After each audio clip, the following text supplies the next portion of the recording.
Tabletes com inscrição cuneiforme sumeriana contavam a história do dilúvio muito parecida com a Bíblia, e alguns datados até de 1000 anos antes da Bíblia começar a ser escrita.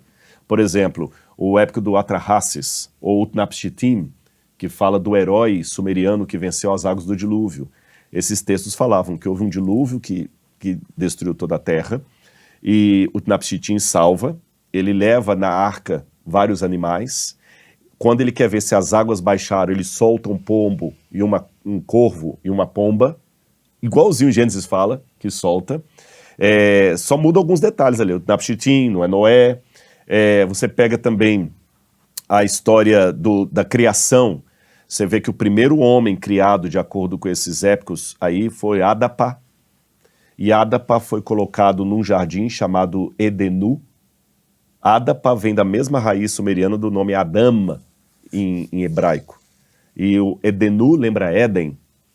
E eles foram jogados fora do paraíso pelos deuses, e aí veio o dilúvio.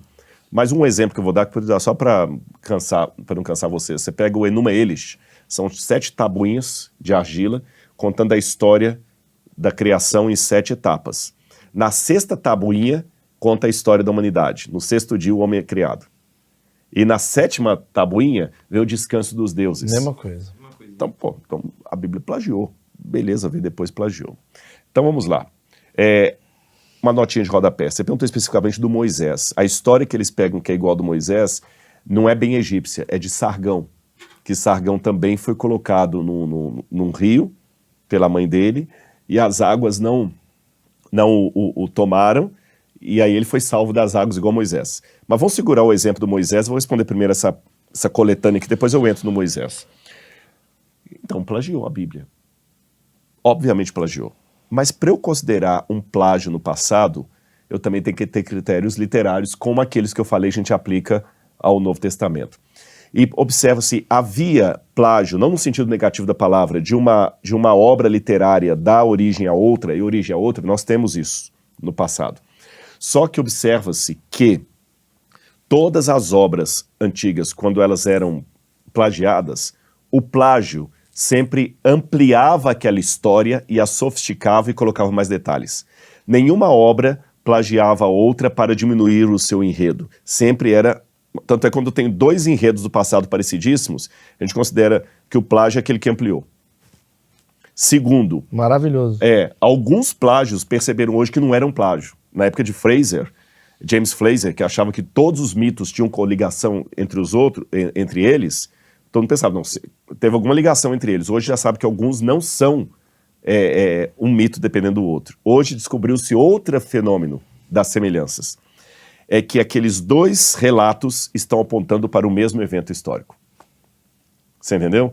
Então, por exemplo, eu falei aqui de Jesus e você falou de Jesus. Mas não é porque você está plagiando o que eu falei. Sim.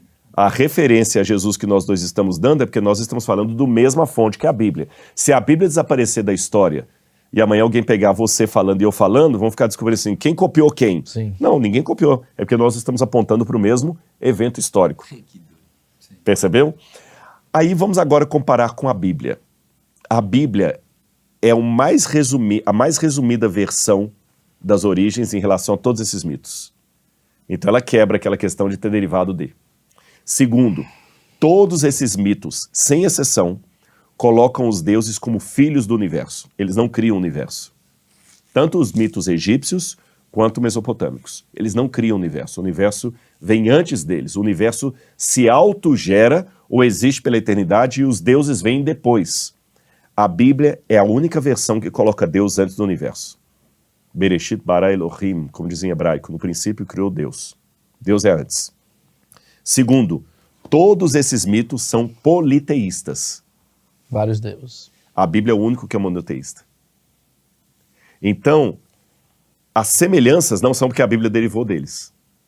É porque tanto a Bíblia como eles estavam apontando para uma fonte comum. E a Bíblia estava corrigindo esses mitos que havia.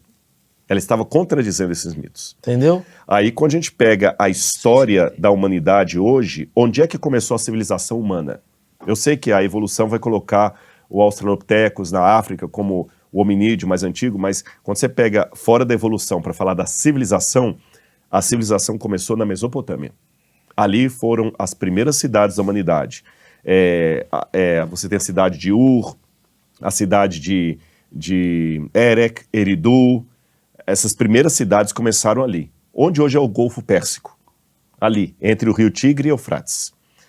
Ali começou a civilização, ali foi inventada a roda, ali foi inventada a matemática, ali foi inventada a política, ali foi inventada a cerâmica, ali foi inventada a cidade, ali foi inventada a escrita.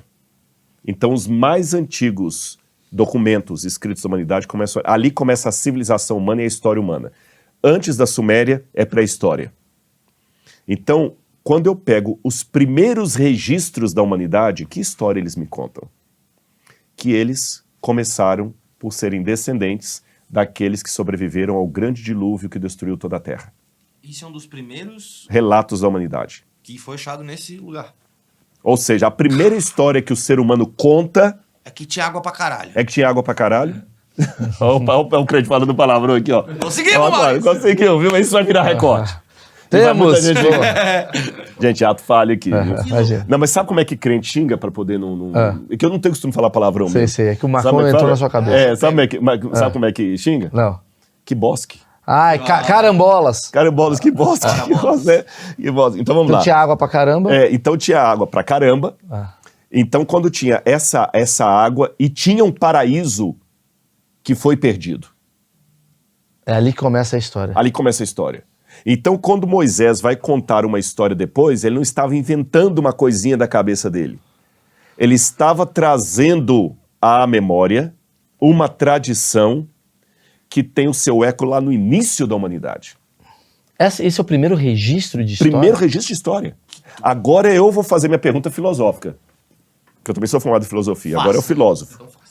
Se a história do Gênesis aconteceu, ela é verdadeira, o Gênesis não poderia ser o único livro a contá-la. Porque ele não estava contando a história dos hebreus apenas, ele estava contando a história da humanidade. Ok. Se eu chegar aqui e falar com vocês, gente, desculpe que estava tudo certo pra gente começar o nosso bate-papo aqui, mas Maurício, eu atrasei, cara, porque tinha uma manada de elefante passando ali na avenida. Pô, uma manada de elefante passando em São Paulo. Desculpa ruim. Desculpa ruim. Para isso aqui ser verdadeiro, só tem uma forma. Outras pessoas Preciso ter visto isso. têm que ter visto isso e falado. Porque se só eu que vi essa manada de elefante, então é coisa da minha cabeça. Sim. Agora, se você daqui a pouquinho liga a TV, não, cara, teve uma manada de elefante mesmo que fugiu de um circo aí e tudo mais. Pô, o Rodrigo falou, é verdade, porque ele não é o único que está contando isso. Então, quando eu volto ao passado, se essa história da origem da humanidade que o Gênesis descreve for verdadeira, o Gênesis não pode ser o único que fala dela. Outras pessoas têm que ter visto a manada.